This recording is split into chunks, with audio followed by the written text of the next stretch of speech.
So the next plenary speaker is Jose Lai. Sorry? Joe Lai from the Chinese University of Hong Kong.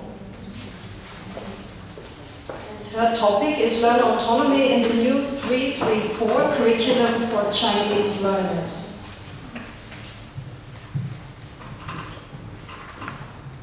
Thanks very much for the introduction. You can take a little rest, while I prepare my PowerPoint. Because I thought, I got everything prepared, but can't close everything. Well, before I start, I'd like to say thank you to Carmen and her organizing committee for bringing me here, and all the way from Hong Kong. And it took me about 20 hours, traveling and waiting time. But I'm sure, it's worth it, for me. And when Carmen wrote to me earlier, she said, well, I wonder whether you have anything interesting or value to share with the audience or not. I said, well, I'm not sure, but I'll try my very best. And I guess, one of the very important things that are happening in Hong Kong is the education reform. And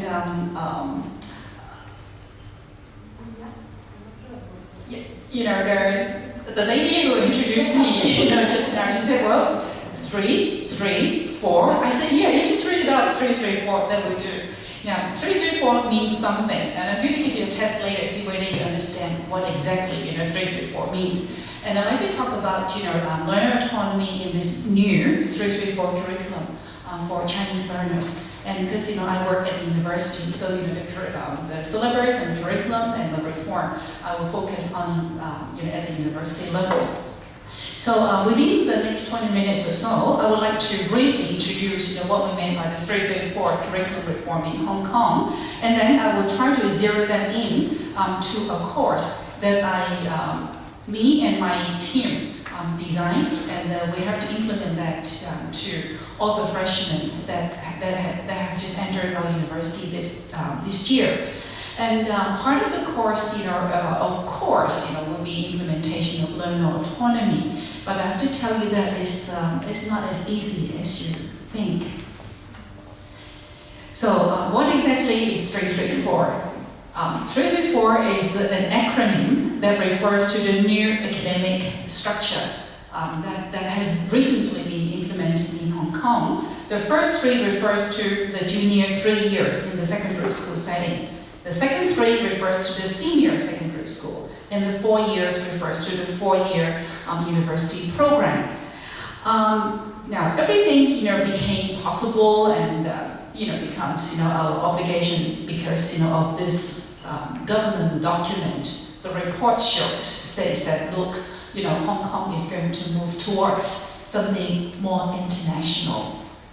So people ask, why 334? We used to have this very British system whereby 7 years are spent on secondary schooling and then 3 years education. But now everything has changed since September 2012. So only about 3 weeks before I came. It's a miracle that I could make it. It's true. Because all universities are having a double cohort year. Well, that maybe I'm going to talk about that, later on.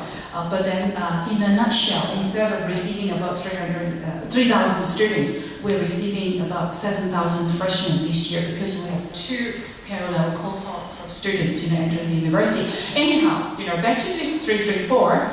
This 334, of course, people who advocate this. It says, well, look, we have to be in line with, what is happening in the world. Internationalization, of course, is one of the key words. And then it has a lot of promises, broad-based knowledge learning. Now, of interest to me and my colleagues and maybe to us are 2 major elements that has been outlined.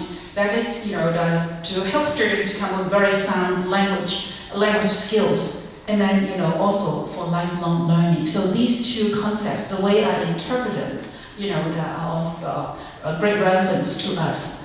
And that refers to the entire new academic structure, 3, 3, and 4. So at our university level, they highlighted a lot more on the balance and comprehensive development of our university students.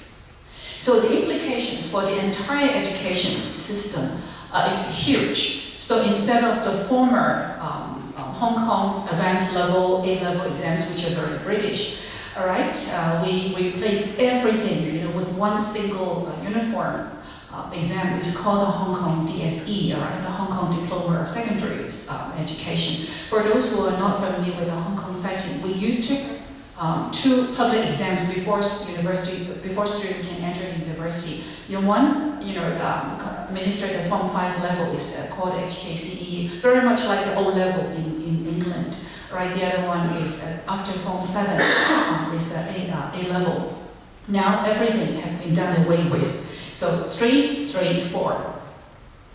So because this impact, of the new system on many people, there are a lot of stakeholders. So it's important that people come up with two key concepts. One is transparency, and the other one is accountability. I'm sure these are the buzzwords all over the world. Now, as a result of this, at the secondary school level, the HKDSE, they will try to make use of criterion reference, or maybe they call it standards reference reporting system.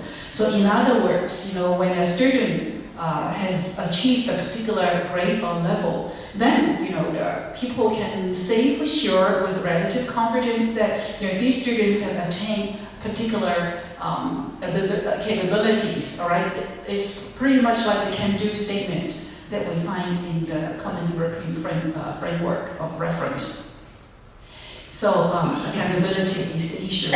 And with the university, back in about 2005, there was another government official document that came out, and UGC is a very important word, a very important institution. This is the University Grants Committee that provides money, funding, for education. So they came out, with this suggestion that look, all higher institutions are greatly encouraged to develop their curriculum based on outcomes. So the OBA approach, is something in vogue. Sometimes they call it outcome-based, sometimes they call it outcomes-based. I don't know which is more correct politically, but anyhow, OBA would get you somewhere, you can get your funding. It's highly encouraged, all right? So then recently, there was another report that came out entitled Aspirations for the Higher Education System in Hong Kong. And I guess, under, different situations, there must be something very positive. At least, from the government's point of view, they said, well, the OBA approach is to enhance student learning, and I hope, this is indeed the case. So here, of interest, to me and to my colleagues, is the student-centered learning experience. And if I get it correctly, the whole 334 curriculum is premised upon this, and I guess this is important. And I hope this is not lip service, because nowadays people put a lot of important words, positive words, in the reports, in documents, but then in reality, you may not find the same being implemented. So at the university, we try to do something about this.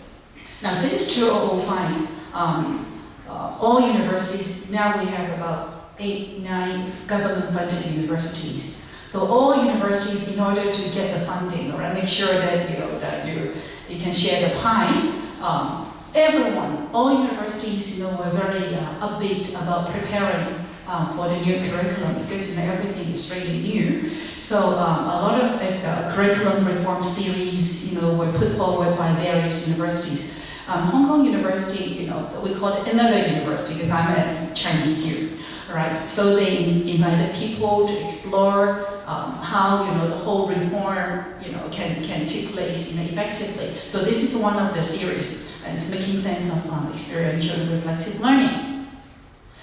And then in Hong Kong, every year we have conferences, for all the university faculties to come together, try to update one another, and all the efforts that are put in for promoting self-directed learning, reflective learning, autonomous learning, independent learning, whatever you call them, has been discussed and reported in local conferences. And I think some of us know some of the presenters here. And then again, nurturing active, reflective learners in the new curriculum. So this very much, part of our concept conception of the new curriculum, and this is from Hong Kong IED as well, no time to click into it. Now, as I mentioned earlier, the UGC has prepared quite a handsome fund for us, especially for language enhancement. So we want to make sure that we help our students, to have a successful life. So this is the university that I work with, and this is the new curriculum. Out of the 123 units, we go by a credit or unit system. So 9 has been allocated for English learning. You think, oh, 9 is negligible. But I have to tell you that in the past, only 3 credits, only 3. And now it's 3 folds. So it's a big deal for us. If we have, say, 9 units or 9 credits out of 123, we can have a very small curriculum, very small program. And then out of these 9 units at our center, we come up with this 4-3-2 mixed content model. What we meant by that is, in the first year, we try to introduce our students to academic English, and it's for credit. And second year and the third year is devoted to more discipline and faculty-specific courses. All these, is like ERTU curriculum at a glance. I have no time to go into all these details, but allow me to draw your attention to this foundation course that I talked about earlier, right? So in this foundation course, which is like compulsory for all freshmen, it is a 6-module course. And the first module, when we designed this, is meant to be for university adjustment, for students to move from secondary to the tertiary. And we like them to be an independent learner because we believe this is one of the keys in helping them to become lifelong learner and more effective language learner as well. So because of the time, I won't be able to talk about the whole course, so it's just part of this. And then a corresponding assessment task was designed to monitor, to document, to make sure the students, do go through the whole process. And we ask them to come up with a portfolio of self-access learning tasks, SOT by short. Because this course is going to be taken by nearly all freshmen, so we have 2 rounds of pilot studies. And the pilot studies, were limited in some way, all right? But I'm not going to talk about the limitation now. But in the first round, we conducted this in the year 2010 to 11, 2 terms. We have 2 terms, and we piloted that, with about 200 students from various faculties. These students are mostly grade D and E students.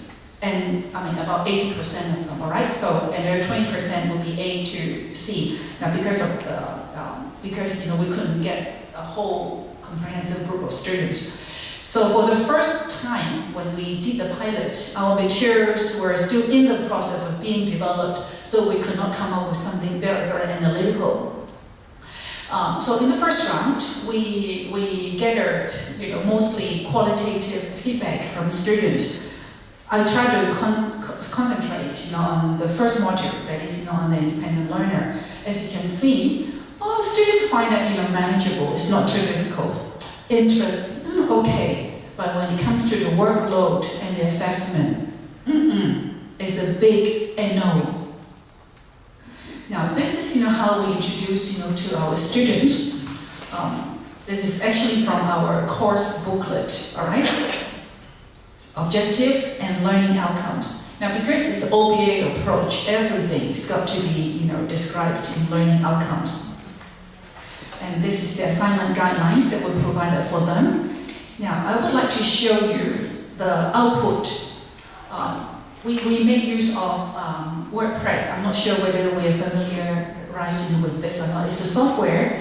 So here we ask students to come up with their reflective blog on things that they have done. It's like a portfolio. At this time, everything is here, right? So this is one of my students. So we should work backward, all right? So when they first started, let me see. We first started off, with a learning contract, because we help students to reflect on their strengths and weaknesses and their needs, and then they came up with the learning contract. So, well, I'm going to do this and do that. So then they move through the course.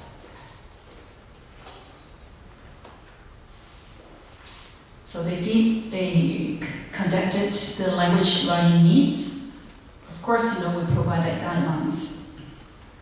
And then they said, well, you have to prioritize your needs, because students say, well, I need all areas. That means, everything. So they have to prioritize their needs.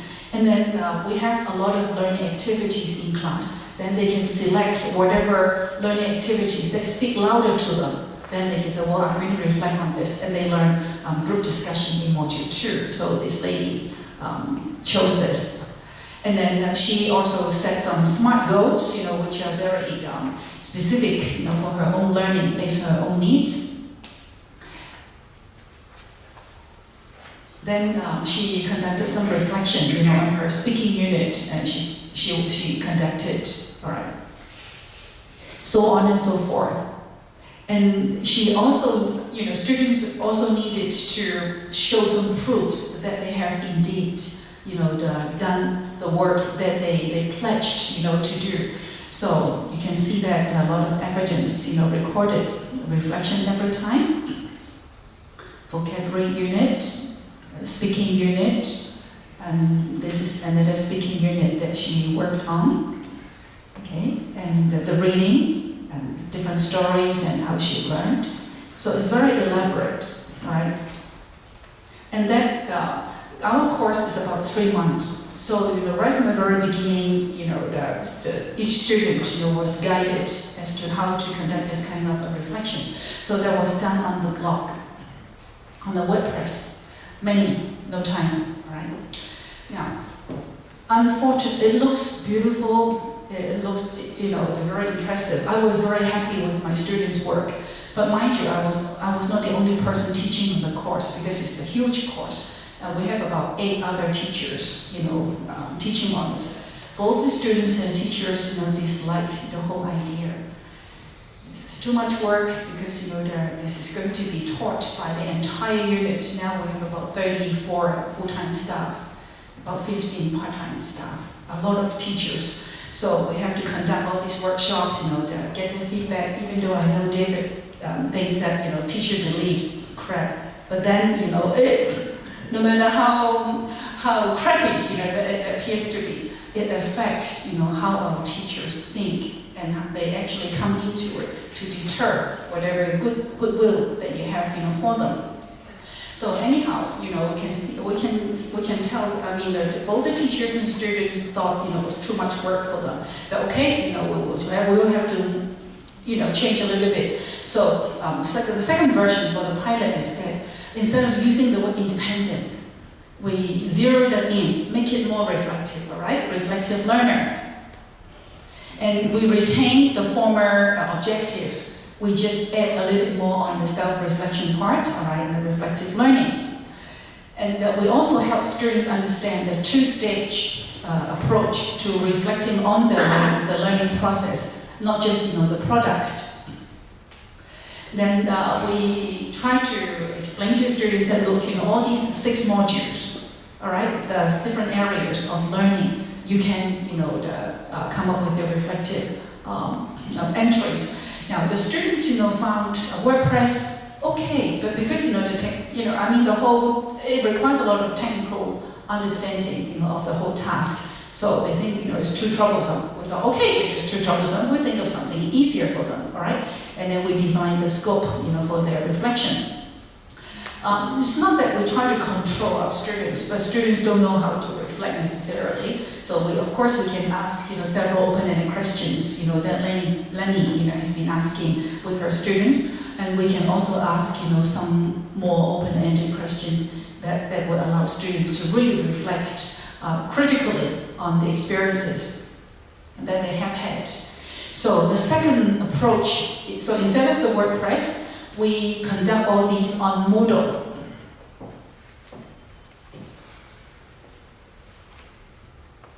Allow me to log in and just show you, right? So that you understand the differences between the two. See? See?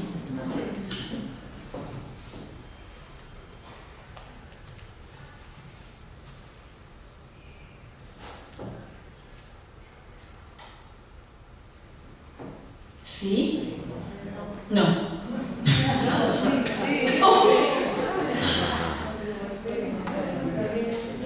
Don't worry, I think I can mock you just the same. C. Okay. I actually went to the web page already. Accept?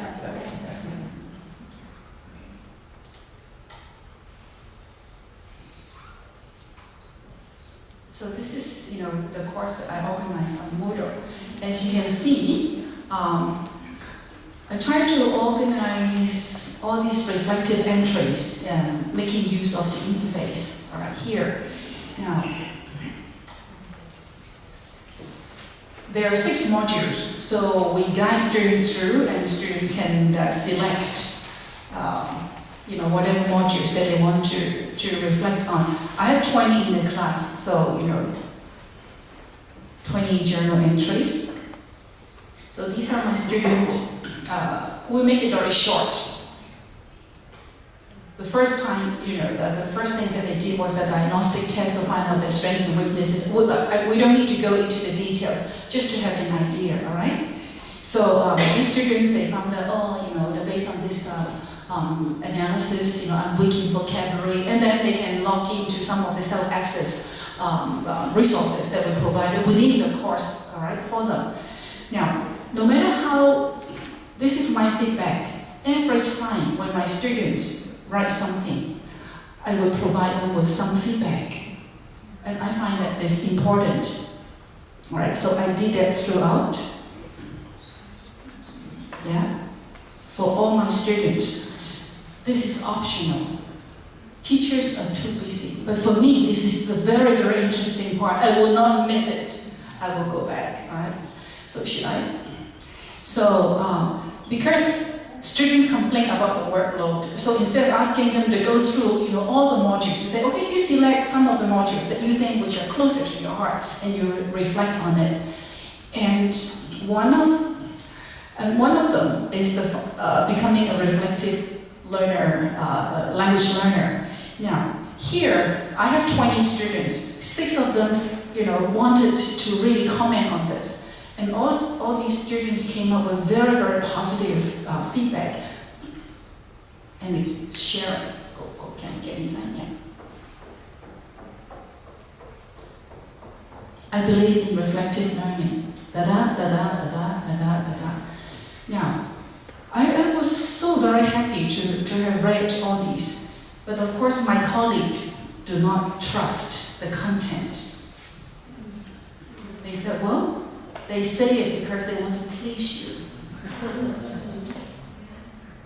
But I know my students. They don't have to select this module. They could have just selected another module, right? They select this because they personally believe in this. So anyhow, I thought was very positive. I thought, I'm going to close this now, right? But then, the second round, we came, because our materials are relatively more stable, so I designed a course-based questionnaire about the course itself. So it's the second round statistics. So the second round, we had only about 6 classes, a small group, so the response rate was okay. Some information only, and this mostly, students from social science faculty. More female than male, because female these days are smarter. They enter the university. Yeah. And most of them, took the HKALE exam, and they belong to the D&E group, all right? And some took IELTS. Now, among all the data that I collected, you can see, oh, my heart sank. Overall, out of 6, about 4 something was okay, because these students are not the motivated students, mind you, they're the D&E students, all right? But when it comes to this part, the helpfulness of the reflective entry, the helping, whether it is helpful for them to become an independent learner, language learner, it was so low. My heart sank. But now off the record, I'm not sure whether it's recording or not. And after all these, I did another analysis, that is to analyze, different factors. I did some extra factor analysis, is to analyze that by class, by teacher. I don't have it here with me. It's like this. My students were there, my other teachers' students' results were at the bottom. That's why when we combine, we come up, with a mean score, it becomes like this. So what am I supposed to say? I'm still in the middle of this struggle. That's why I'm here. True. I need support. Okay. So here you can see that students rank it, not very useful. But it's not, my experience, from first round to second round, my students learn so much, all right? And then they said, oh, this is easy. They think it's easy because they think they can bluff. But my students, when you look at, if you can recall, the last entry, we said, you only write 250 words, but you can see that my students wrote a lot more than that. If you say that, okay, they want to please you, after all, it's only 15% of the total assessment. Okay, now so far we have, implemented 2 approaches, to helping them, because now we have to move with the technology, all right? So the first approach is on the WordPress. Beautiful, and actually I enjoy that, and I have to tell you that some of my students, if we have a chance, I brought my computer with me, I'll show you, how they actually share not only their language learning experiences, but their life as well, because it opened up the whole world, for them to really use the language in an authentic manner. And then the second one, of course, it's easier for my colleagues to mark. You don't have to give them feedback, but for me, it's interactive. For them, one way, all right? So in any case, you can see the differences. One is open to the public version. And I like it. I like it very much because, the peer learning, comes in, modeling effect, becomes possible. And if you are fortunate to have one dedicated student in class, then that sets the standard, all right? Then the interactivity is possible. But because the interface itself, it's not easy, for people to leave comment or you read the comments or all those technical things, no time to go into it. And then some students say, oh, you can cheat, because we want them to reflect over time. And they said, you can cheat, you can change the dates. But for me, my students cannot cheat because every time I post, I respond. How can they cheat? But some of my other teaching students, they cheated. It's only till the last minute that they came up with all the postings. All right, so that defeats the whole purpose of reflection over time. They complain about her workload. So the second approach, I ask my students, whether they want to keep it open, or private. They say, oh, maybe just private, between you and I. I said, okay, but then that takes away the peer learning, the modeling effect, unless they open up, to one another.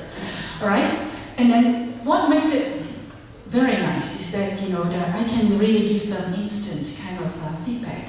So this reflective dialogue between the teacher or the student and the students becomes possible. But for some of my colleagues, they complain about the workload. They only care to grade the students. No interactive dialogue between them. It's more manageable because we say 3 entries. Now, okay.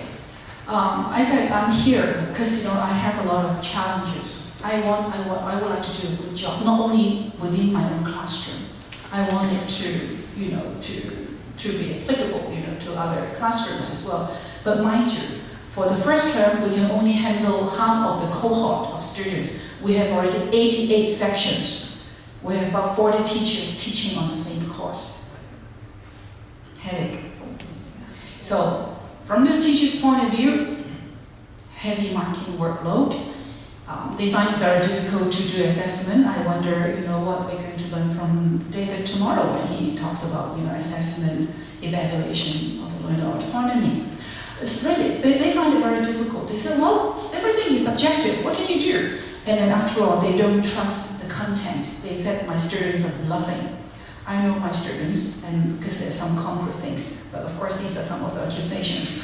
Right, okay, and then students, of course they complain about the workload as well, especially if they don't see the point of doing this. I guess it's the teacher's problem. If you fail to help them see the point of coming up with all this reflective writing, why bother? I'm so busy, all right? Oh, nowadays students have no time, and then they complain about so restricted in scope. If this reflection, you should allow me to write anything. I just want to write about my love stories. Why just language learning? And they just cannot connect this with the immediate outcomes because they want things. And then let me tell you, this term we just started 3 weeks ago. We changed again. We combine. We learn from experience. We take teachers and students perspectives into consideration. We say, we come up with this digital storytelling. This is a learning tool. This is a learning tool that actually encourages students to do reflection, and the story part comes in. All right, so we are experimenting with this term. Maybe next time I can come back and report to you. So any possible way out, as you can see that, we'll try to turn everything into a single assignment, then make it less taxing on the teacher. And we'll try to make the assessment clearer to them, very clear scoring descriptors, rubrics, and scale that more heavily on the language part so the teachers and the students cannot complain too much. Okay, and likewise, this allows more creativity and flexibility compared to the online interactive reflective learning. So I don't know. I personally, am a little bit pessimistic because all these approaches can be different approaches. The most important thing is the underlying commitment to learn autonomy, and especially here, this is only one single thing, one single output. There will be a lack of proper facilitation of reflective practice due to the tight schedule and then the lukewarm attitudes, of a lot of teachers. Then there will be a lack of interactive input because students, would turn in their digital story towards the end of the term. So in other words, the in between, there will be hardly any interaction between the teacher and students, and and the scope of reflection is relatively restricted.